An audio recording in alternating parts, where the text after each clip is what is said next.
I'm Alex. Hi, I'm Yihan. We started a pottery studio in Terengganu where we make and repair pottery. Our artworks are made using the traditional technique ranging from tablewares to vases.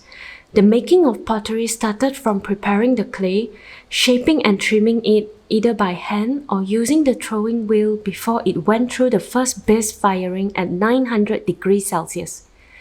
Then the bisque-fired pieces are glazed to give them the glossy glass-like surface. We also made our own glaze recipes to make sure that all our glaze is food safe. Then they have to go through another glaze firing at 1240 degrees Celsius. The making of pottery takes a lot of stages, time and attention to details. From kneading the clay to firing and glazing, any oversight can lead to deviation from the intended outcome. But sometimes the kiln can give us surprises too, in a good way. We started our pottery journey in Taiwan, which is also where we met. Back then, we were still students and pottery was just a hobby.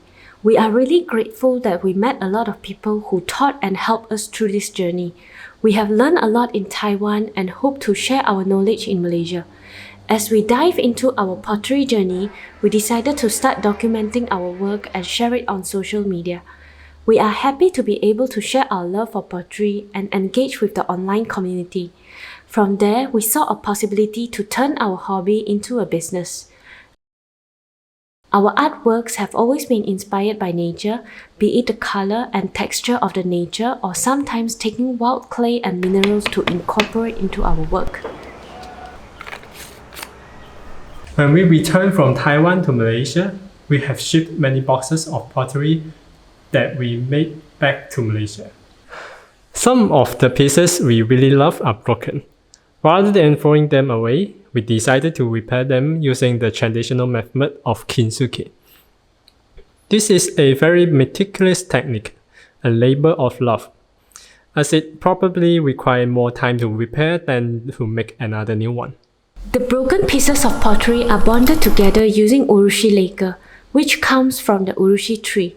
Then the lacquer is left to dry. Once dried, it is polished using sandpaper before more touch-up work is done on the pottery. It is a repetitive process to make sure that the cracks and crevices are filled perfectly, that they form a smooth surface. And finally, the pot is decorated with metals. We use gold foil or metal powder such as gold, silver, copper, brass, and tin. We also shared our process of repairing on social media, and some people have requested for the repair of their broken pottery pieces. It is not necessarily an expensive piece of pottery, but for sure a piece that they really treasure and has sentimental values. We are happy to give new life to the broken pottery, restoring a new kind of beauty in them. Another challenge that we face is that every batch of material could have different composition. So a lot of tests and experiments are needed to study the behavior of clay and glazes. Modern technology now allows us to understand the principle behind the emergence of different colors and textures in glazes. By comprehending these principles, we can formulate the stable glazes.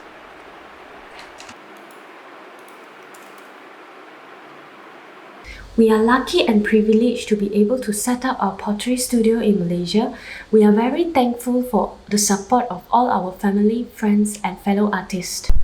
We hope that we would be able to share our love of pottery in Malaysia by creating a community to freely create pottery and making ideas into reality. And in this community, we hope that we will be able to use local materials available in Malaysia to create our artworks. And we hope to incorporate the rich culture and landscapes into our art to showcase to the world the beauty of Malaysia. And lastly, to incorporate art into daily lives by creating beautiful functional pottery that people would want to use every day.